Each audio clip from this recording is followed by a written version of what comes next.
but it's like also like video games. It sounds fun to play, so I have to buy it so I can know how it is. Thank you, company, for all those promotions I got back to back. Appreciate it. All right, last question on Sweetwater. Who's your rep? Wayne. Okay. Mine's Kevin. Kevin said, Yeah, Wayne is Definitely mine. not one of those. I think mine's like a Matt or something. A Matt. Yeah.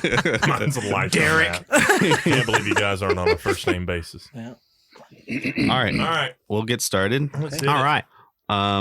Welcome to Ken's Conversation. My name is Kenny. Not with my dad, Ken. I figured we'd do something different today. I wanted to do something kind of music related. For those of you that don't know, I'm in a band called Chased by Giants. It's kind of been a hiatus because of the pandemic and everyone's getting married and all that stuff. But I am going to do music on kind of just a lot of backgrounds to see what music is now compared to pandemic, pre-pandemic. And I have three special guests with me that are kind of into the music scene. I have with me Spencer, Freeman, and Jared. Welcome, guys. Appreciate it. Thank you for having us, Kenny. Yeah. Thank you. And I didn't want to. Why is Freeman's chair higher than everybody No, else's? it's always I knew one it thing was after another. What I do want to know for real, though, is how you introduced us as we got three people that are kind of in the music scene. I couldn't find anyone Sort that of, was really somewhat in the music somewhat scene. involved. They play instruments, I think, I deal hot dogs at the Bridgestone Arena. and you hear music while you deal hot dogs. Yes, So. it's coming from the stage. I just want to go around the table and just introduce yourselves and what do you do that's involved music. We'll start with you, Spencer. I am Spencer Ezel, and I am the worship leader here at Miracle Baptist Church, which means I'm Freeman's boss. Nice. Freeman. Well, by that introduction, I'm the piano player at this church, and Spencer is my boss. There you go. I love you, Freeman. I'm just picking on you. What know that, do you do as a career? It is music related though, right? So I'm into the country music Mhm. world. So, I think I'm probably the only person in this immediate group that does that here in Nashville. But yeah, into the country scene and the radio scene and all that, which is why I have So you work with the radio, more or less. Okay, Yes. cool. Yeah. Jared. Hey, I play drums here at Miracle Baptist. Spencer's also my boss. And every now and again, he lets me count off. Every now and then. Every now and then. Yeah. Yeah. Sometimes I And want to start. and sometimes lets him lead the music when Yeah. you're not here. Yes. Yes, absolutely. It's coming up. Yeah. And Freeman has helped lead before, so it's been a huge Has help. he really? I don't think I was there for that. I did. You did. Oh, yeah, Wednesday night. Oh, Wednesday night. Okay, Yeah. okay, I got It you. was Because great. Freeman plays guitar too, not just piano. Mhm. Oh, I And you're know an that. accomplished fiddle player as well. Well, I do play a mean Twinkle Twinkle Little Star. You do. You let me hear it. Now Yeah. I do. Yeah. We'll get you a simulator once you can play that. That's great. Steel guitar. Yeah, I wanted to talk to you guys because that's kind of how all we got introduced was through the church. You're not my boss because I volunteer Right. whenever I can. But I also chose this group because y'all have different backgrounds in music as far as different genres. So you kind of know like which each music scene, which each genre in the world goes into. So I kind of want to delve more into that. You, Freeman, you obviously dealt more in country. Jared, what music did you grow up or that you mostly delve into? Started out when I started writing music and producing music, and R&B and pop R&B was and my pop. main one. Yeah, more recently, I'm more focused on Christian music. Yeah. And then you, what did you Rock. grow up? Rock. Rock all On the the way. same Oh, way. yeah. Mhm. 'Cause it's a long story, but I spent my 20s in rock bands and touring. I've been all across the country Yeah. playing. So And that's kind of what I get into. So let's start with the basic question. When did you start getting into music that started to become basically a career for each and every one of you? I mean, whoever wants to go first doesn't really matter. Eeny, meeny, miny, Freeman. What was the question again? No, I'm just kidding. So, whoever's chair is highest gets to go first. So for me, I mean, yeah, I grew up on a family farm in West Tennessee, and the Grand Ole Opry was a huge component of my life growing up. When I was a kid, I've always kind of recounted that I'm about to be 26, but in my head, I'm like 95 because I'm very much into the history of country music and all that jazz. So I grew up listening to WSM radio all the time.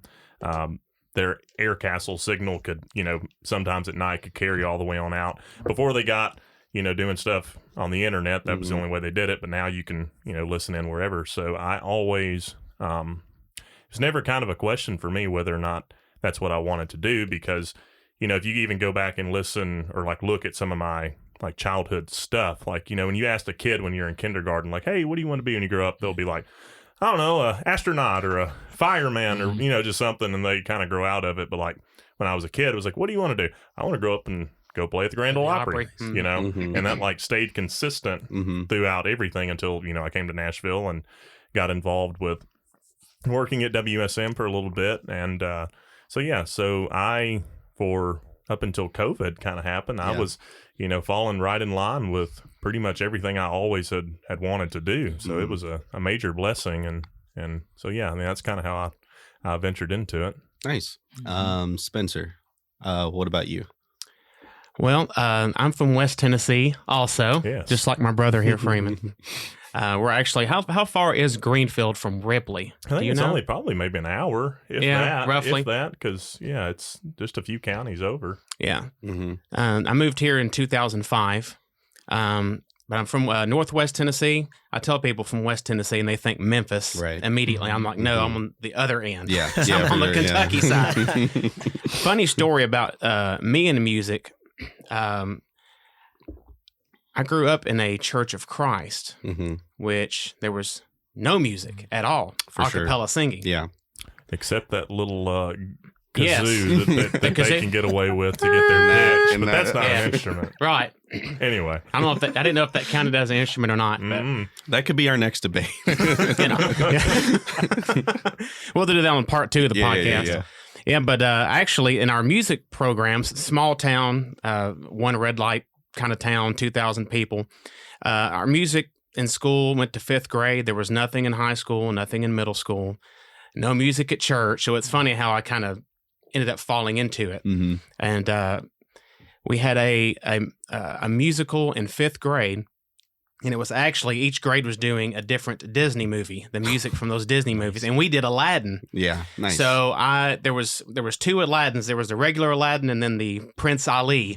And I was cast as Prince Ali. Nice. So I got to sing A Whole New World with Jasmine. Okay. Oh, gosh. And that was I liked the movie. I think I was 10 or 11 years old. I really liked the movie and the music, so I would just sing along to it. And so I got cast in that part and got to sing the lead in that play. Wow. Still, your question was, when did you decide you wanted to do this? Even then, it was just kind of like I did that. It was one and done. The music teacher asked me the year after if I had done anything else with my singing. And I said, well, not really. She said, well, I really think you should. Wow. So she kind of encouraged me there in 5th grade that I should be doing something with it. I kind of took a liking to guitar, I guess, about 12 or 13 years old. Yeah. And it was one of those things my dad bought me. And he said, well, you're a teenager. You'll be done with it in a couple of weeks anyway. But, if you want one. And here I am, 20-something years later, still playing. Yeah. But I would say 13, 14 is kind of when I started to learn to play, learning to sing and play at the same time, those basics. And that's kind of when I decided that's what I wanted to do. Yeah. I never wanted to go to college or anything after school. I wanted to just take on the music scene. Yeah. And I was there for a couple more years. I moved here in 2005, just for more opportunity in Nashville for music. Of course. And plus the adventure, because I came from a small town. So I was like, Nashville, look at all this big stuff city. Look at that bowling alley. Look at that theater. Oh my God. There's just so much going on, you know. So I ended up getting with a band pretty quickly. I just put up some flyers. You remember the actual paper flyers, folks? Sure. That you put up at Guitar Center. And I got with a band there, shortly after, within 6 months of moving here. Wow. And we started writing original music. We released albums. We had merchandise. We played all over Nashville, worked our way out. Of course, these were all hard rock bands. Yeah, for sure. Spent my early 20s doing that. Did a couple solo projects. That was a little more family friendly, more pop rock, I guess. Kind of like I don't want to say a Keith Urban, but maybe close to that, or like a Daughtry kind of sound. Yeah. Did that for a few years. Got to play from California down to Florida, all over. Then terrestrial radio, internet radio, TV interviews, stuff like that. So Nice. that's kind of how I spent my 20s doing that. Nice. Very, very cool. Jared, we're going to go finally to you. Man, I don't know when did it start. When I look back and I see pictures of me in diapers watching Bobby Jones gospel in front of like a hippopotamus green piano, I still think my mother has a picture somewhere. But that's probably where it started. Yeah. But in church, I actually didn't sing. My dad's a pastor, and I was in the gospel choir, but I didn't sing. I lip sang. I didn't want people to know that I could sing. Yeah. So I'd be there just like, I used to hum. I would hum because I was too shy to sing. Did you know you were good though? To be honest, so I thought I could hold a tune, yeah. But I don't want people to find out because I'm like, oh, then they're gonna want me to sing everything. I'm like, no way. Did you sing in the shower or in the bath? You know what? I believe I did. I probably did, especially now. Like, there's not a day goes by I don't sing a show. But it wasn't until I was 13 when I started. I actually started writing first before I started singing. I was writing stories and this and that, and then so I met this girl who I never really talked to. It was at a Skate Town event back in Boston, and I liked her, but I didn't talk to her. I was too shy. Mm-hmm. So what did I do? I went home and wrote a song about her. Put it on a cassette tape. Yep. Remember those? Oh yeah. Oh yeah. And My first album was on a cassette tape. right? But how do you multi-track record on a cassette tape? You got Karaoke machine. Yep. Take one tape, put it on the other side, record, switch them. So that's how I recorded my first song. And it was since then that I knew I had the bug for it, had the itch for it, writing and recording. Mm-hmm. And then for like, seriously, I wanted to be a baseball player while this was going on. I stopped growing and they started pitching too fast. So I said, no way, I'm not doing this. So serious business, 18, 19 was when I said, okay, I want to do this as a career. And I started recording a demo. I was going to do the label thing. But then even at that time, I was like, you know what? Something just doesn't feel right. I want to write first, and I want to write more. So I spent most of my 20s writing and recording, and doing music for like film and television. Nice. Yeah. Nice. Very cool. Did you notice, Jared, after you did the karaoke machine mix, after you did that 4 or 5 times, how muddy the mix Absolutely. was? Do you remember that? Yeah, and you couldn't mix it. No. You know, and I didn't know about mic placement at that time. You know, so it's just you're right. You put everything on there, and yeah. Well, I don't have an extravagant background in music like you guys do. It was just more of a kind of like, I want to be in a band. My friends are in a band and play music. So that's how I kind of started, to where I didn't go into music probably not until towards the end of high school. I came in as a band member of the Praise Band team, just did music. I thought it was cool. I grew up kind of in the emo area of rockish, and I was kind of like going everywhere on music, and I kind of just like, well, I think I kind of like this stuff, so that's why I wanted to play.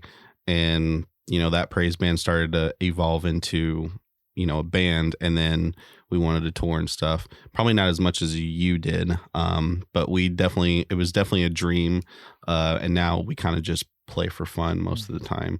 I wanted to ask, because of this recent pandemic, how has music been affected in y'all's genre, or something that you've noticed? How has that affected artists, during this time of the pandemic? As a child of the 90s, you made your income from touring live and unit sales, like CDs, cassettes, merchandise, stuff like that. Of course, the turn of the century happens. Everything's digital. It's streaming. You don't get paid for your music. So I know a lot of labels began doing the 360 deals where they're taking money from your merch. They're taking money from your live events. Right. Well, guess what? During a pandemic, there's no live events. That's the only place you had income coming from. Yeah. So I don't know that many people personally. I do know a few that played downtown, and it's complete famine last year after all this happened. Yeah. And it's just interesting to see how artists survive. I know probably most of them just stayed home and kind of just maybe, I don't know, maybe they just depend on the ones that are signed up for their record label to kind of provide for them for the time being until something goes away. And maybe just people just hearing music, downloaded music through like Apple Music or Spotify. But even I know as our band, when we looked at the pay scale, it's it's not that much Less than compared to pennies. like merchandise or something Right. that you can actually do. Mhm. But I don't know. Have you guys seen like on Facebook or YouTube of artists like maybe trying to utilize something differently during the pandemic? Have you guys seen anything like that? I've seen more artists trying to do the live stream thing. Mhm. But I mean, to be honest, I mean, and back in Boston, I was in a wedding band for like 7 years, lead singer in a wedding band. And it was cool because even once I moved down here, I would fly back up every now and again. Mm-hmm. That all shut down. Mm-hmm. And so it kind of felt like, okay, well, all these artists, sign artists, writers, and that nobody can make a solid income just from music. So what do? And then everybody flocks to that same thing. So a lot of it was, okay, well, live stream stuff, put stuff on Facebook. But then that quickly became saturated. Mm-hmm. And it was like, okay, well, if you got everybody's online, but if you got, I don't know, thousands, tens of thousands of artists doing it, okay, you got 5 people here. So I don't know if it was ever a viable means. And again, I haven't done it myself. But for those who done it, I'm not sure if it was sustainable. And more often than not, these musicians and artists would be getting other jobs. I mean, more often than not, unless you're that superstar status or the upper middle class musician, you're working another job while you're doing music. That's been the story of my life, having a career alongside music. And I've always been the same way. Yeah, That's sort of the thing that it seems so great to be in an era where releasing your music and putting your music in a place where anybody in the world can find you seems amazing. Yeah. You know, beforehand, as you know, in 40s, 50s, 60s, 70s, 80s, everything was brick and mortar. Right. And unless you had major distribution deals and a record deal, you know, you couldn't walk into Walmart and, you know, find, you know, whatever artist. So that seems great. But on the other hand, exactly what you're saying, there's so much noise because now everybody can do it. So everybody's fighting to find a way to stand out above everybody else. And how you do that whenever, especially in a time like this, it seems to be your only avenue is online in some capacity, whether that is through doing music, through doing live streams, or just, you know, you're releasing stuff or whatnot. Everything seems to be through a cell phone of some caliber. And when you have so much noise in that, it makes it, like you said, it's nearly impossible. How do you get found? Yeah. And unfortunately, it seems like the song itself has become less as a work of art, like a painting you hang in an art museum, and it's more of a trading card now. You know, especially with vinyls that like I feel like they've come back not just for the sound quality. I think it's more on the aesthetics because I've had friends where they buy a whole ton of vinyls. They'll either put it in a stack where it looks nice in their furniture, or I've seen a lot of them get like wall placements, and it's basically an art gallery on their wall or something like that. Yeah, you sit down, and even when in my time with CDs, you have the CD booklet that came with the CD. I mean, you pop the CD in, you listen to it, you're flipping through the pages, you're reading lyrics, you're looking at pictures. It was more of an experience, whereas music can become sometimes just something going in the background. It was more of, you know, the same thing with vinyl. You could sit down with the cover and look at the artwork and read more about the artist, where it was recorded and stuff like that. So vinyl, CD, cassette, or digital for any of you? You missed 8-track. Oh, I'm sorry, 8-track. And Okay, before so that, that's Freeman's answer. I actually prefer wax cylinder disc from the Edison machine. Oh, So you crank it. Oh Sitting yeah, there at home that's and a you're- consumer like product. I will say I was the guy that had the huge CD booklet, flipping through it in the car. Same thing. Yeah. Yep. So the convenience of, well, my phone's actually recording us, but the convenience of having, you know, thousands of songs at your fingertips, it's convenient. And another parallel to that is, you know, oh, Netflix and Hulu, this is great, but you're not going into a brick and mortar store, looking at all the cover art, picking, you know, go into a Blockbuster. Yeah, for sure. Because that's some good childhood memories, is just walking into a video store, renting a video game or a movie, and you know. There was nothing more disappointing than going into a movie store or whatever and looking behind the cover. And it's not there. Somebody's already rented it. Yes. That's fantastic. Absolutely. We all know the feeling. It's CDs for me. That's what I grew up. I mean, and I bought okay, the hit on top of that question, when's the last time you bought a CD? Because for me, it was last year. I will still go in and buy a CD if I can. Now, it's weird because my car no longer has a CD player. No. It's crazy. Really? Yeah. Huh. So I have to, I put it in my CD player, put it on my computer, and I put the music in my computer, but I want that quality. I want that wave quality, you know? Right. Yeah. Yeah. I've been more of a cassette player, mostly because the old module that played it, I just loved the sound that it made. So like you just put in the slot. Yeah. So that's the only reason why I have it. And there are some modern bands that do a cassette player, but I don't know if that's become a continuing thing. I haven't looked yet because there was a website where I had to look and like, blah, blah, blah. Oh, my band has the band that I like has a cassette player. Wow. I'll go buy one or whatever. And of course, it's really just a cassette and nothing else. You have like some art, but there's no like, for the example, the CD where you get that booklet and you like look at what the lyrics say and then what it meant or whatever. So that was kind of my thing that I kind of wish stayed true, but I know it's a very delicate process to make those things. The thing with those, see, I have been and still am and always was. I'm a huge vinyl collector of especially old country stuff, and one of the biggest things that I love just from being as a country music historian and all the different instruments that I love is that I would love to go through and I want to know who played on every single one of these, and like just.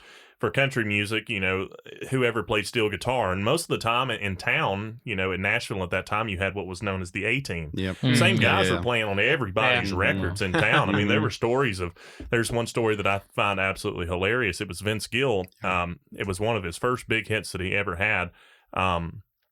And there was a piano solo that he wanted in here, and they called some piano player who had done like 4 sessions in that day. Wow. And they were like, hey, can you get over here? We need a really cool piano solo on this. It was like 2:00 in the morning. Guy comes in, does it in one take, whatever. Well, time goes by, the record becomes a big #1 hit, and there's a big, hit party for Vince Gill, and the guy comes and it's like, Vince, congratulations on that record, man. It's awesome. Hey, quick question for you. Who played on that? And he was like, wow. You did. He's like, wow. That's what wow. So, yeah. That's fantastic. And like just to be able to sit through and look at each of those things, I love that. Yeah. And now you can kind of find if you really dig on the internet to find out who played on different stuff, but just to have like the credits listed there. Yeah. I thoroughly enjoy that part of record. And it's crazy. You talk about studio musicians, we've all been in the studio with several different musicians, but now, with the technology now that you can, you can just tap out the drums, you can add a smart bass, it plays bass for you depending on what key you're in. You also don't need a huge rig to play live, because I bought that pedal board that I occasionally play with for church service before, and they had it simulated. Back then, people preferred tube setting, like tubular amps and stuff, but now the processors are probably fast enough to emulate the sounds. The last church I played at, I would bring my electric and play, and I would actually just go through a MIDI converter into my phone or my iPad, pop up my GarageBand, find whatever amplifier that I wanted, and just aux out to the there we go. I didn't need an amplifier. Yeah, but digital. I know. It's amazing. And that's kind of, I feel like, isn't that most recordings now? It's mostly all digital now, where you could kind of figure out like, this sounds digitally recorded compared to like, oh, this is like raw, and then when you do it in today's society, in today's studios, it feels like it's more. I used to be so good, and I could tell you if that piano is real or if that piano is not until Keyscape. Spectrasonic. Shout out to Keyscape. Shout out to Keyscape. And now I sit there. And it is so, because there's other programs that have come before that can, like, when they started emulating, like, the sound of a, like, pedal noise. See, whenever you press down the sustain pedal, there's a certain amount of air that releases inside the piano that before that, digital, regular keyboards don't capture that kind of stuff. But now, like, they have all that ambience into all that, and I cannot tell. They record it all. I mean, that's the thing. Like, and they'll spend the money. So the ones like Keyscape that cost a good amount of money, at least in my book for you, right? They record with the world-class microphones and world-class studios. So it is the sound. Yeah. And so it's no longer just a digital kind of emulation of it. There is true recording. The actual sound. It is. And it's all in a matter of the way how you play it. Because that's the thing. All the guitars, same thing. Strings, same thing. How are you playing? How are you recording articulations? Are you taking the time? This is what I don't like about some MIDI pack programs that come out and like, anybody. I'm like, no. Study the craft. Study the articulation. Do it right. You can do it digitally, but do it right. Yeah. Like, hone the craft. So I'm going to get into a whole thing about that. You can if you want to. Yeah, we can. Well, that's just it. As well, on a lot of my albums, we had a real tube amp and a Fender Strat. Yeah. And then you plug in a Line 6 head after that. You're like, it just sounds so processed and just, Yeah, I had a Line 6 Spider 3 that had the emulated amps, and I could already tell. I know. I was going cheap. But Gross. when we recorded it, this is over, Kenny. I know. I was just like, it's like, and this is where I got the bad taste of solid state stuff. It was just like, this is, I don't feel, it's not beef. There's no meat at all when I record it or try and even play it live. It was just like, I need something big. And really now I went overboard and got an orange 4x12 cab, an amplifier like that cost too much for a high schooler. But at least we know now if you need money, just loan it. Just ask right? Freeman's good. Yeah. But I immediately to where like I just needed something. I mean, at this point, just to get by, but I also didn't want to go too cheap. And so, for example, Line 6 has evolved tremendously using any kind of futuristic technology that was available to them to where you can get the sound you need off of the board digitally and have it all preset for travel sakes. Maybe sometimes even recording. Not to say that you always want to have something like that in a live setting. I feel like in a live setting, you need to have that wall of cabinet at a live event. Well, you said something important. You said depending upon the sound you're going for, and you're exactly right. It's. I love watching the debates on Facebook and all in the message boards, the digital versus analog, this, and everybody's like, okay, it's all about. People say it's all about the sound, but I go take a step further. It's all about the sound that you're looking for. Right. If you're doing a record and you want that cheapy type of sound, you have to get that. You're not going to go and get the, it all depends on that. What are you trying to craft? Are you aiming for it and are you getting it? If you are, okay, it could cost $1, it could cost $1,000. If it's what you're looking for, it's doing its job. Yeah. And that's kind of what I was looking for. And I guess you guys had probably more education experience than I have. But I was right there kind of like looking at like, well, tube versus solid state. What's the difference? Why does it matter? How big of a cabinetry should I have? Should I have should I get the orange amp head? Should I get the Mesa Boogie amp head? What's the difference between the two? Should I get a PV? It's like, no, you don't want to go PV. If you want to go metal, you go PV. Well, it's funny you mentioned how much stuff and what kind of wall of sound you need. There was one rock band I was in. We got to a club and the sound guy came out and said, You're the band with all that stuff, aren't you? So we'd have, the dual cabs and I mean they just. Of course, you're in a rock band. You want that on stage. Yeah. So everyone's played on a stage. Tell me your worst experience on a stage. What was the worst experience you've ever had? Oh my god! I've got one. Okay. I don't know if they might be watching on here, but oh well. I was in Cincinnati, Ohio, playing a place up there called Dirty Jacks, I think was the name of it, and. One of the musicians tarried long at the wine before the show. And that's a great way of putting it. Tarried long. Tarried long at the wine. And I imagine he was not quite able to perform. He sipped a bit too much. So I'm sitting here singing. Bass player's beside me, and got the guitar. We got a guitarist on stage right and stage left. All of a sudden you hear bang. I'm like, what? And I look over, the bass player's doing this, and the guitar player is gone. Right. I was like, okay. And I'm in the middle of a song. I mean, what do you don't stop. Yeah. So I look over, the bass player plays, he goes over and turns his amp off and just keeps playing. Wow. And what had happened I was, love the commitment of the Right? bass player. It's like, didn't miss a note. Wow. Well, the stage, there was little aisleways on each side of the stage. So what had happened was he took a wrong step, fell off the stage, boom, Wow. and he was down there just going, wow. Oh, no. Oh, no. So we got- He was trying to keep playing too. I know. honestly, I don't remember what happened after that, but I do know when we got done with our set, the bass player said, "Can we fire him?" I was like, "Yes." Oh gosh. And I think he slept in the truck the rest of the night. Wow. Oh, no. Wow. And I've got more, but that's one of them. Yeah. So. Okay, we'll save the next one for now. You got one wrapped up? I'm usually pretty perfect. Ooh. No.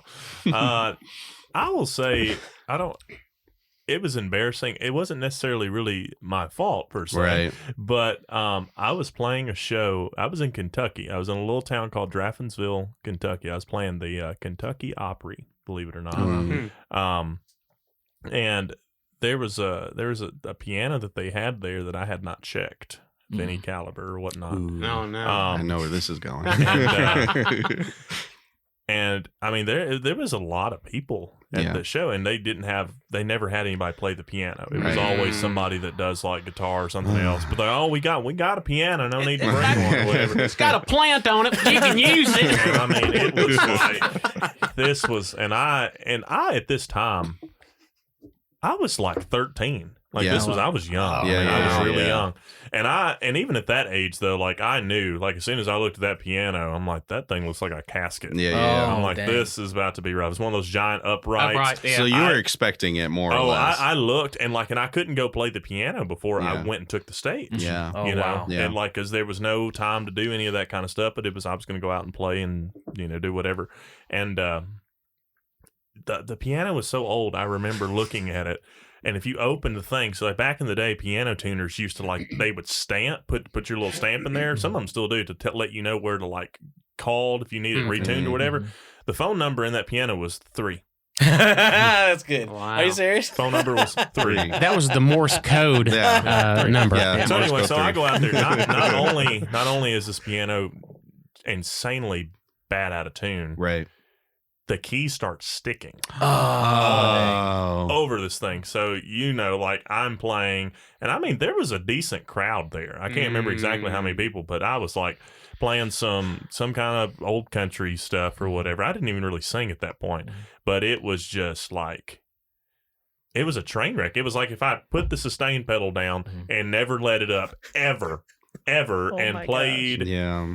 it was terrible. Oh, and I didn't even know what to do because I'm Yeah. like, do I You just keep played playing? through You can't, Yeah. yeah, it's like, do you stop? Yeah. You can't stop. I honestly you know? was kind of impressed with myself because I started analyzing. I'm like, well, that note doesn't sound as bad Yeah. as that, As that one, so one. I'm going to start just kind of using Yeah. these Yes, couple that's notes it. Yeah. here. Mary had a little lamb. At least you didn't have to sing it because that probably would have been a little bit worse. Yeah, nobody Worser. would have known if I sang out of Worser. tune.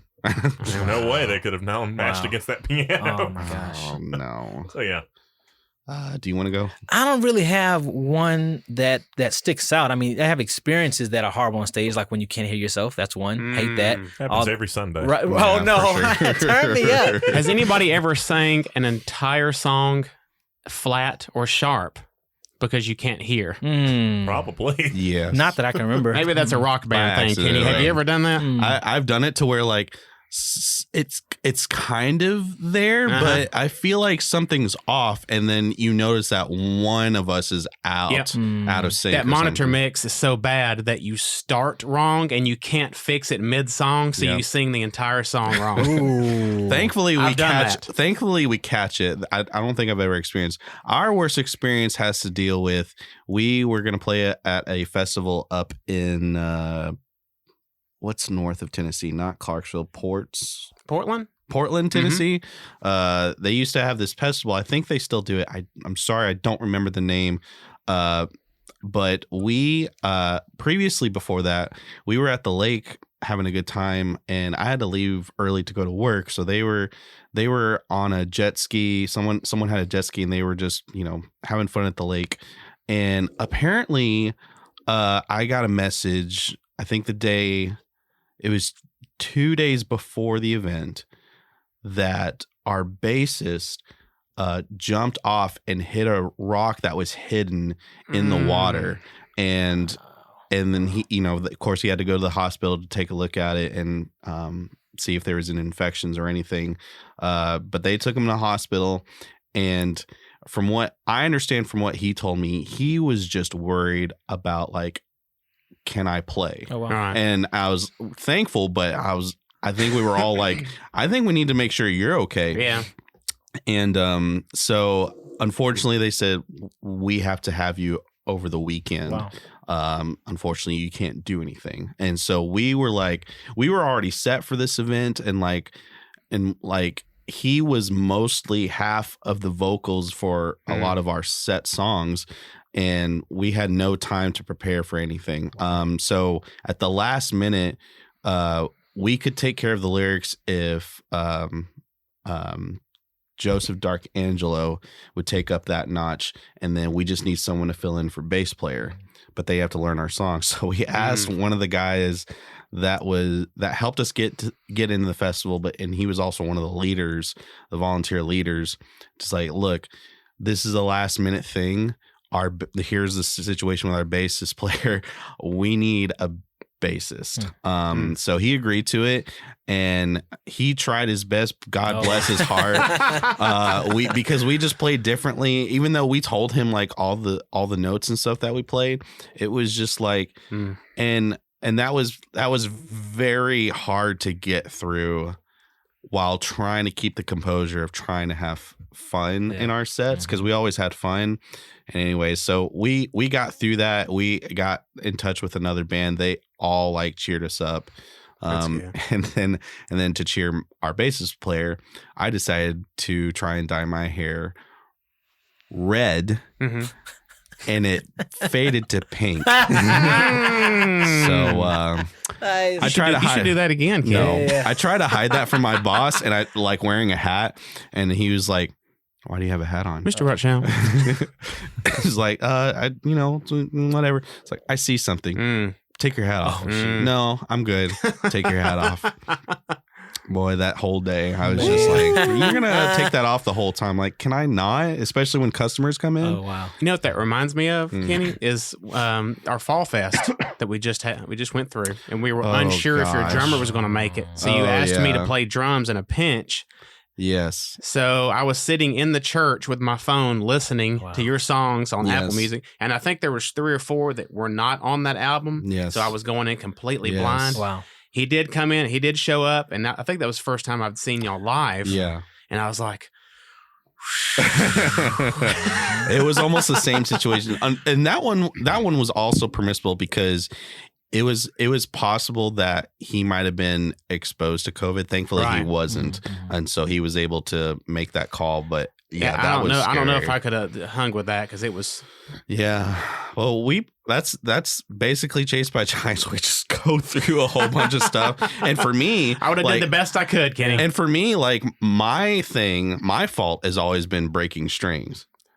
And like, because that time where I said, does anybody have an extra guitar? And they were like, I broke my string, and I think everyone thought I was joking. I was like, no, I literally broke my string. That's happened more often anywhere that we play, and I'm so bad at like testing the strings and making sure, like, did I change this a month ago? It'd be fine. It's been years since I've broken a string even at home, and I've done it on stage before, especially in playing rock concerts. But you remember like a couple of months ago at church on a Wednesday night, brand new Elixir strings. I'm playing in the middle of the first song on my acoustic guitar at church, nothing too complicated, and boom, it just breaks off. I kept going. Was it the B string? It was the B string. No, I think it was actually the A. Oh, yeah, the A. Yeah, the A. That was. You should write it. You should write a factory defect. I know. Yeah, you should write a letter to Elixir. A lot to break an Elixir. I know, right? Oh yeah, I know. It's supposed to be the best, right? Well, Elixir, we're talking to you. Supposedly. Elixir.com. If you want your strings to break randomly. There goes any sponsorship opportunity. I know, right? But that opens the platform for anybody any other. How you doing, Diodario? I'm sponsored by Diodario. I don't know. Lecture string. Yeah. No, but so in this music day and age, we all know that music keeps trending on and you mentioned about flyers on like basically to get your band more exposures and any artists. And Freeman, you're also an artist as well. What are some things now in this day and age to get yourself more exposure, for artists to get more exposure? I think for me, at least, I have poured a substantial amount of time cultivating my Facebook page, which I have worked on substantially, but a lot of that is in advertising. I mean, I spend and have spent thousands of dollars into getting my content, not just blanketed out there, but it's strategic target marketing of going, okay, I know what kind of music I do. I know that I do mostly traditional country music. I'm going to try to align this and create ad things that will put this in the news feed of people that are going to like this kind of stuff. Right. And through that, like, you know, I don't want to say that I've got millions upon millions of fans or anything, but I do have, you know, several thousand people that I've never met. Some that live in, like, I've got one lady who lives in Seattle who I have never met, and she just thinks that I'm like George Strait. Yeah, I mean, sure. I mean, and I've got this one lady in Georgia who she handwrites and mails me letters all the time. So cool. Never met her, never done any of that stuff. But like, they hear your music and you connect with them, and you know they're fans. They don't know the difference as to whether or not you're, you know, got a big label deal and all over on. It's all about the song. Yeah, I mean, because to them, I mean, if you've got good quality stuff, they don't care. Yeah, for they're sure. not going to be like, oh, well, that seems really good.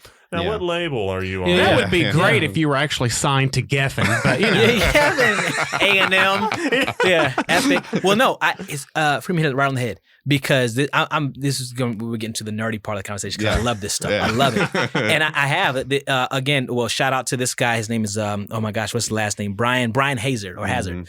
PassivePromotion.com. He is constantly putting up how he's promoting, what he's trying, this and that. And so I scour this blog. And what I found was that, even for myself, Facebook ads.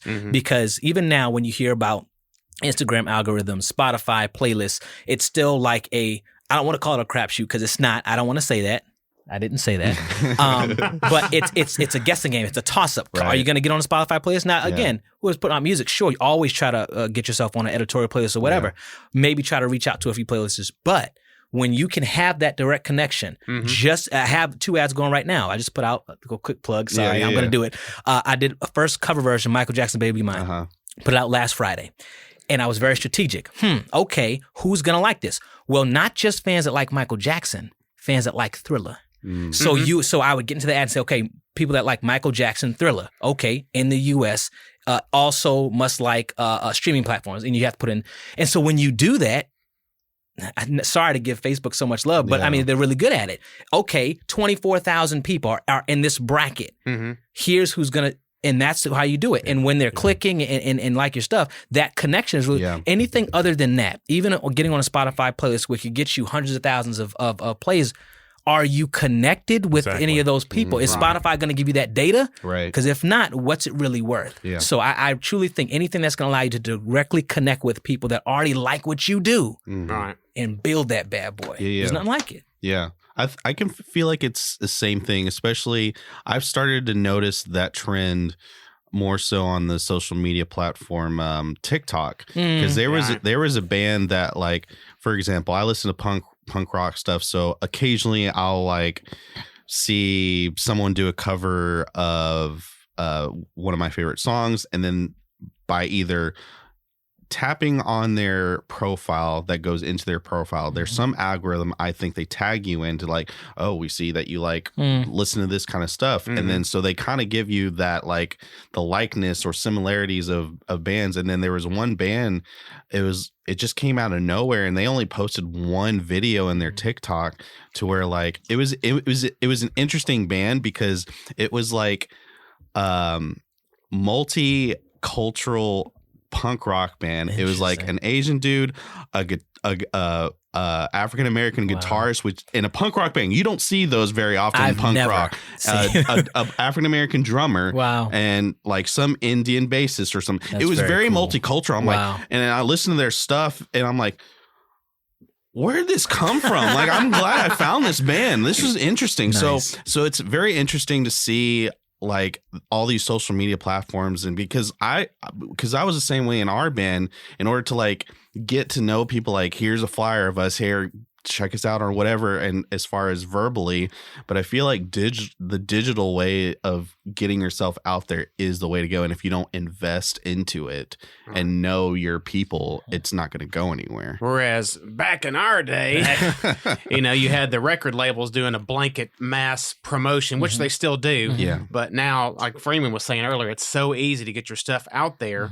But that's only half the battle. That personal connection with the fan. You're cutting out that middleman of the record label and going directly to the fan. But you got to find the fans. Yeah, because you think about how many people, the stuff that you're putting out, how many people that if they heard it and if it was put on that massive platform would go, wow, I really like this. But if you can't find those people and you can't connect, you might as well sit in your bedroom and do nothing. Yeah, and it's okay, I can put out, give me $1 million. And I can blast XYZ on mass. Okay, what is that worth? If you really ask me, absolutely nothing. Because I've created no value with the person. They're already going to be on to the next XYZ video. I'm not worth anything to them. I'm just a piece of their attention span. So like you said, that investment, and again, we may hopefully we'll see this when the live scene comes back, that people will invest more. And we talked about music, that pendulum music, where we're in that digital, okay, just a song. Maybe we're going to get back to a point where music fans are truly investing in, man, I really want to look at these credits. I really want to see why they wrote that song. I mean, it's worth it. It really is, because that connection is not just another song. You said how many songs? I think it was 40,000 songs in 2018, 40,000 songs a day was on Spotify. As of right now, it's 60,000. In 2 years, 20,000 songs per day has increased. And so it's about the connection. It can't be about anything else. Yeah. It's about the connection and getting to the chorus within 30 seconds. If you don't, you're skipping. Isn't it down to like 18 seconds now? I think it's even squeezed even more than that now. 28 seconds. Get to that chorus. Get to the hook. Quick. Or you're going to lose them. Hook them. Wow. No joke. Some songs should just start with the chorus. Yeah, that's good. Some of them would like to stick around, the verses are at the end. I think some of them do. Like they don't sing the chorus, but like they start the intro with that. I do that a lot, or even instrumentally, just play the chorus instrumentally. Well, and then at the end of the day, here's what I always go back to, and hopefully we can all get back to this. If we think about what made us love music, it wasn't about any of that stuff. No. Like we just loved it. We didn't care how long the song was. We just it was just the music, and so it was a connection in music. But yeah, when I would love to get back to that, I really would. Yeah, in a way, it's kind of like looking. This is kind of maybe a weird comparison, but you look at sports, and a lot of these athletes that they look at that they consider to draft or whatnot are stats on a paper, but that doesn't necessarily indicate exactly how they're going to perform or whatnot. So yeah, it's like you said, when you're looking at doing, nobody cared about the song. Oh, it's 3 minutes. We got to cut that, and if it can be quicker than that, better. And it needs to be up, and everything needs to be all rise, and all this other kind of stuff. Yeah. Perfect pitch correction. Yeah. 100% auto-tune. We use auto-tune, waves, and Melodyne all on the same all on this vocal. And we spent 4 hours comping that take. Word by word. I know we've all seen our vocals represented on a graph, and you're like, just a tad bit flat right there. Okay, good. Man. Or you want to sound like T-Pain? Yeah. It cannot be imperfect. Man. I really am hoping that the music industry is cyclical in that way, to where we go through all this where we're so bombarded with noise that eventually vinyl is coming back, where we get back to the point where the song is appreciated as a work of art. It's not just, on to the next thing. I'm hoping we get to that point where we just get tired of this, and then there's going to be some kind of uprising, a Yeah, grassroots resurgence. uprising somewhat. Yeah. Well, see, like, and I've had conversations with many people in the country music industry, and I remember right before I came to work at the Opry, Pete Fisher, who was the general manager for like several years at the Opry, he always talked about, at least in country music, it is this pendulum of things kind of, they go to one side and they go back, and, I won't go through all the history of it, but if you study every decade, that's kind of what it did. When Hank Williams was on the scene, everything was on honky tonk and everything. Well, when Hank Williams died tragically, country music in Nashville instantly shifted to this. We want everything to be prim and proper. People started wearing suits. You had people, doing songs like "She'll Have to Go," and everybody's doing like this kind of operatic thing. It was the Nashville sound. Yeah. They wanted to clean it up a little bit. Well, then they got sick of that, and then here comes Waylon Jennings and Willie Nelson, and then you've got that kind of stuff. And, and it just it always kind of constantly goes back and forth. But the thing I've always been for the past several years in country music, when I say I like and am into country music, there's very few things that are current on radio that I listen to, and the reason is because exactly what you're saying, it does not feel real. And the thing with country music, and it's not necessarily the same in other genres, in some cases it might be, but I just speak to what I know. Country music is stories about real people in real life situations. Whenever I've got Luke Bryan singing a song about, checking his cell phone every 20 seconds to see if a girl texts him when he's 40 years old and married with kids. Wait a minute. Please don't tell me there's a real song like that. Yes. Yes, there is. I open my eyes, reach for my phone, not a word from you, baby. There's also a country song that's about a boat instead of, what is it? They rather, like, you have a choice between your wife or your boat, and the guy says, well, see ya. And he goes with his boat instead of his wife. Something like that. I forgot what it was called, but my dad loves it. I mean, it's one of those things that now there's always going to be some give and play for just songs that are fun and whatnot. But whenever the majority of the basis is it's meaningless garbage. And that's kind of one of the things that I think struck me away from my writing, is that whenever I first came to Nashville, I wrote songs that were literally things I had been through. And I strayed from that for a few years because, in a way, I always would never like give in to write stuff that was like bro country, which is what they called just it. on the assembly line, moving on down. Same 4-chord progression. I wouldn't do that stuff, but I was tapering myself and almost censoring myself in a way to try to fit in. And then whenever I've realized, and especially just some of the people that I have around me now, whenever I just sit down and say, look, I don't care about a song being 3 minutes. I don't care about how this is supposed to sound, if radio will play it or whatnot. I'm just going to write whatever comes to me. And it doesn't, honestly, when I write songs like that, it usually doesn't take me that long. Right. It just kind of pours out of me. And that is some of the best stuff I ever write. And there's been actual studies where the reason why everything seems to sound the same is because it's designed that way. Because if somebody hears a song that sounds familiar to another one they've heard, they tend to like it.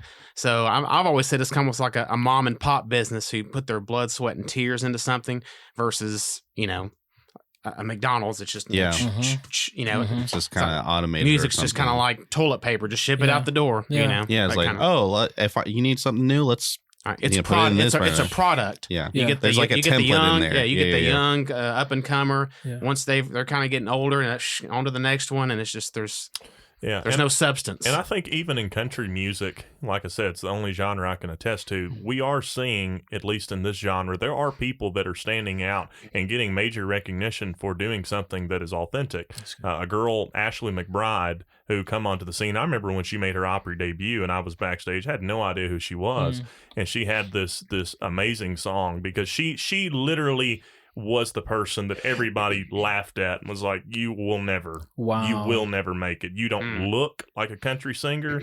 You don't fit the image of a female country singers need to look like Carrie Underwood, and they need to be, this, that, and this other. Back to the template you just mentioned. And this is what it's supposed to be. And she wrote this I get chills thinking about this song, is talking about, her rise and her climb. And finally she got to the Grand Ole Opry, country music's most sacred and biggest stage. And she sang the song, Not Bad for a Girl Going Nowhere. Wow. And it is just this, brought the house down into tears, because That's real.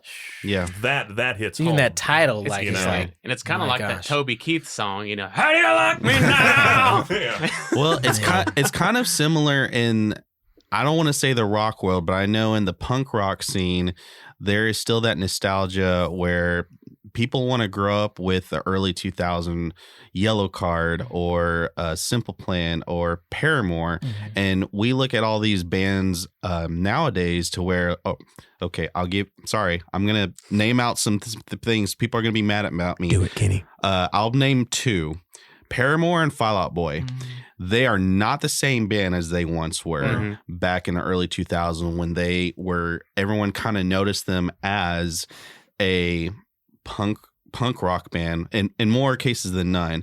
And now to where like so much drama and then or sometimes it's related to like, well, I'm just not into that. We're not into that kind of music. So they go what's trending for them. And present day Paramore and present day Fall Out Boy, they do not sound like what they used to. And it's not, I'm not trying to give beef on them to where like you should just stick with what you know. I encourage them to continue to try and do new stuff, but I'm hoping that they're not being pushed to like, well, you need to do something different that's trendy or something. How about we get something real? Because like I'm speaking more on Paramore from what I heard. Hayley Williams is possibly trying to get like in the early days, like this next album's going to be rock. Like we're going back to our rock roots. And I'm hoping that's not a peer pressure on fans or whatever, because you shouldn't make music based on what fans like. I mean, it's your art. You it should be authentic, like you were talking about. But at the same time, it's like, are you making music just because you know the record players like you need to have something trendy or something like that? It's an interesting dynamic because some of these artists, if you look at, and one that just draws my attention, Dolly Parton, for example, is one of those that she has somehow managed to continue even today to remain relevant through everything that she has done. And if you look, her stuff stylistically does kind of dabble a little bit. I mean, the way that I would kind of picture it is like, you know, when Dolly first kind of took the scene in the 70s and the late 60s, even stuff like Jolene was coming out, and that was like stone cold country off the Porter Wagner show. Well, then the 80s get here. Well, now you start hearing Dolly, but there's a little bit of that synthesizer kind of stuff into it, you know, a little bit of that, a little Whitney bit more Houston modern stuff, in that kind of way, you know, but just a little bit to where you're relevant, but you're still real. And she kind of she did that very well. But then you do have artists that where, like you said, some of them are insanely drastic to where you listen to their first album to what they've put out now, and you're like, who so Goo Goo Dolls. Sorry about that. Well, we'll put. I'm sorry. I'm going to use her name, Taylor Swift, as an example. That's a good example. The first time I've heard of her, I'm Right sorry. about I this know. podcast. I'm sorry. I'm sorry. You can't say that name You made around Freeman me. quit. I know. So, but she's kind of a good example to where the first time I heard of her, it was kind of pop country. I don't know. Yeah, And I mean, then that was the realm. I mean, she still had like a little bit of steel guitar and stuff, and I liked her, to be honest, because I was like, oh, it's kind of cute, you know, teardrops on my guitar and Tim McGraw and all that kind of stuff. And I'll let you continue talking about the travesty that is her career. I'm not saying her career's a travesty. I am. Wow. I'm not, Taylor, if you're watching. I would still take that endorsement. Let me down on, But no, it's just one of those things where like, can we get back to the like you were saying, like give me something real again. Well, some of the artists, they change so much you don't even know what is real. Yeah. Who are you? So, well, I like. you guys. I just like what you said. Stay relevant, but stay real. That's a good way to put it. I don't think they know how. I mean, well, I'm serious because I've never been signed to a major label. That was a desire early, but I actually thank God I wasn't now, and I wouldn't take one now, Right. Because what I've learned or read and stories that you hear, you do get into this machine, and if you fit the machine, cool. If you don't, you're done. And so if you have people who've been in that mode, and all you know is this machine, then that's how you build. And Right. if you're putting stuff out, even that we don't want the stuff that you really want to do. We want the stuff that we need. We want the stuff that we can That mass creates produce. money. Yeah. Exactly. And that's all it's about. That's all it's And about. so, unfortunately, you would hope that, okay, well, if you want that, credibility mass, okay, go ahead and get that. But as soon as label doesn't want you, go and find your fans, goes back to that, Yeah. do what you love to do, and find the people that like it. I mean, I could go out tomorrow and I don't do emo music, or I don't know, just something that I don't do, Yeah. right? And that would alienate, right, my fans. Well, if I really wanted to do that, I would just have to then go find those fans that like that music. Now, if that was authentic, because Right. don't do something if you, number one, if you don't enjoy it. Right, It's not exactly. worth it, Yeah. You have to love it You first have before to. anybody else Yeah, will yeah, love for it. sure. Yeah, or it's not worth it. The joy and here's, I guess, the big point that I wanted to make was that the joy and the journey of making the music itself, that's the gold. Yeah. That's where the money is. Not the real money, but that's where it's at. Because if it's not that, and if I don't really want to do this is going to sell millions of records, but it sucks. Don't do it. It's not worth it. All right. Yeah, it was. I think it was Waylon Jennings one time who said, "Don't ever cut a song that you're not prepared to sing every night for the rest of your life." If you don't. I have to say I've done that. Oh man, Sorry to say. Wow. I try not to let it happen, but it has happened. Well, I guess we'll cut it off from there. There was a lot more questions that I had prepared. However, that's kind of it. We need to do a part 2 then. I Yeah, know man. we We're can ready do for part part two. Just whenever things are not crazy, and our schedules are not crazy. So I like this time slot whenever we can. Yeah. yeah, for sure. So before we go, I want to plug in each of you guys. So we'll start with Spencer. Where can people find more of your stuff? Because you have your own music, right? I do. Because I'm not necessarily pushing or promoting anything specific right now. SpencerEzel.com can give you the story. And I have been releasing singles over the last couple of years. Okay. In 2019, I released a album called The Collection. It's kind of a greatest hits compilation. Yeah. But it was about 20 songs and it spanned from 2008 to 2018. So it was a decade worth of music. Okay. So I released that. And then since then, over the last year or two, I've just released a couple of singles. I'm planning to do an EP coming soon. Nice. I've got a few things, but I don't have a deadline set Right. because I don't want to rush it. Yeah. Again, just hurry up and get something out Yeah. there. So, Yeah. I want to make sure that I'm in love with it first. Yeah. Cool. Yeah. But I have a few songs that I have released videos for Yeah. that are going towards that. But other than that, I'm here at the church. Yeah. I started ministry in 2015 and just gave my music to the Lord, and I've loved it ever since. Sweet. So SpencerEzel.com just to look into that. Yes, and you can search me on YouTube. I've Awesome. got several music videos through the years and stuff there. So Sweet. Freeman. What? Where can people find you? after you talked about Taylor, You just released an EP, didn't Yeah, you? man. I did. Oh my gosh, you are so. you mentioned Taylor Swift's career and Freeman's I know. gone. I think so, I- Jared, what do you really? Where do people find me? I'm here at the church. You're currently. All the time. FreemanArthur.com. Yeah. That is actually my website. No, yeah. So yeah, I did just put out an EP. I actually had recorded a really serious project with the entire Opry band on Music Row a little while back, and I just kind of released a single at a time and whatnot, and really had not really known what I was going to call that project or what I was really even doing with it. And some of the songs just literally sat on my hard drive that I'd paid, lots of money to go in and cut. Yeah. And then unfortunately, sadly, my grandfather passed away February 15th, and it just kind of hit me the next day. I'm like, because I'd written a song Right. with my good pal and mentor, Kent Blasey, who's written several #1 hits, none for me yet. But we wrote a song about him called Superman, and it just hit me. I'm like, And that's a great song, by the way. Great for song. sure. Thank you. And the album cover was a picture that my mom had sent me that I had never seen before. Wow. Yeah. She sent me this picture, and I thought it was of my older brother that he was holding. Yeah. And she It was said, you. "That's you." Wow. And I saw that picture, and I'm like, that's my album That's cover. great. Yeah, for You sure. know? And so I did it and was like, didn't even think twice about it. I'm like, boom, I'm just going to release Yeah. this. That's great. So yeah, so I've got that project out. You can go to my website. You can Google me. I'm thankful to have a pretty unique name. So you Google Freeman Arthur, you will find me. You will Do find not me. Google Arthur Freeman though. Arthur Freeman is a murderer. I'm doing that now. Oh, jeez. He doing is. that now. He's somebody who killed Yeah. somebody in Australia. Yeah. Oh, man. Don't go to Australia. That's not That good. guy cut an album? So yeah, so I just did that. I'm working on a few other music developments that I'm not quite ready to talk about, but I'm hoping those come to fruition. And Yeah. and I'm in the process of recording another very personal album that I Nice. may or may not release, but it's kind of gotten me into this mindset of I'm gonna do something that's extremely real. Yeah. And I think Yeah. on this next project that I put out, a lot of people are going to find out a lot of things about me that Yeah. I otherwise have kind of Ooh, kept secrets hidden. about Yeah. Freeman. Yeah. Yeah. Ooh. And, Oh, you We're built- going to save that for part 2 of the part two, podcast. yeah. So- You've been up those marketing drivers right there. Yeah, That's for that sure, teaser. yeah. Like, oh, I gotta hear this. Ooh. I don't even like country music. I gotta hear this. I do like country music, but I'm saying that's just some. No, yeah. No, we're all in agreement that we Yeah. appreciate music. I'm Yeah, not yeah. definitely not dissing on anyone Taylor Swift.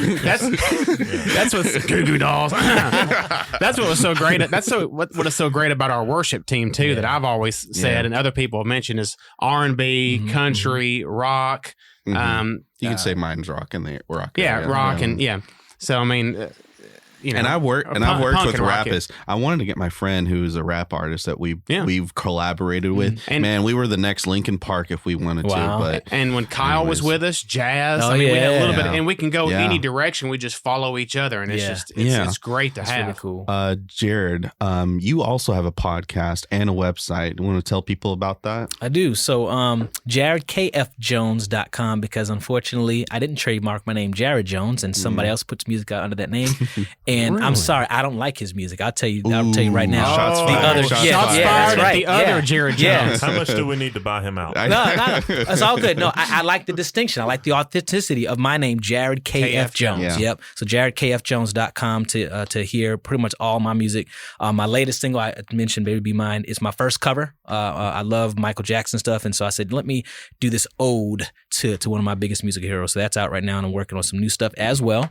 The podcast that I have is actually out of I'm 34 now. Oh my gosh, I can't even say that. I'm 35 now. Lord, I was saying I was 34. Now Yeah. I just Wow. turned 35. Oh boy. Okay, okay. well I gotta It's get all you right. saying that. Well, over my time since I was a teenager through now, whatever kind of wisdom that I've gathered throughout releasing my own music and doing, I want to share with other people. Because when I started, I was a big nerd. I would go into the books. Okay, well, how do you do this? I know not a lot of people are like that now. Yeah. People, especially the creative type and this.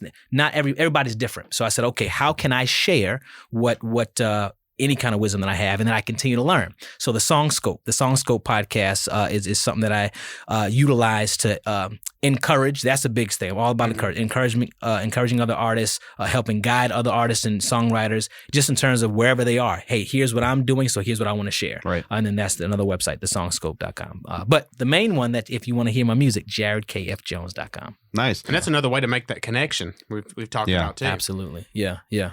Nice. Well, we'll leave it here. And I will put all the links that you guys mentioned into the description. If you want to hear this, we're on all platforms of podcast. And if you can't find it, you're always welcome to go to www.kenscrew.com to find it there. So, thanks for being here, guys. Hopefully we can This is do a great. part 2. Absolutely. Well, I think Appreciate we the should. invite. Yeah. We got to finish those questions. I know. I had like 5 other questions to do, but We did 2 and then just Yeah, talked yeah. about I know. everything. Tune in Episode next 2. time for more questions, and I will spill my deepest, darkest secrets. Yeah. We're gonna Exclusive. We're gonna try to get those out of Freeman via text. Yeah. Yeah. The dark side of Freeman Arthur. Next on Ken's Conversation. You're not far off. we'll see you guys later. Bye. Thank you, Ken.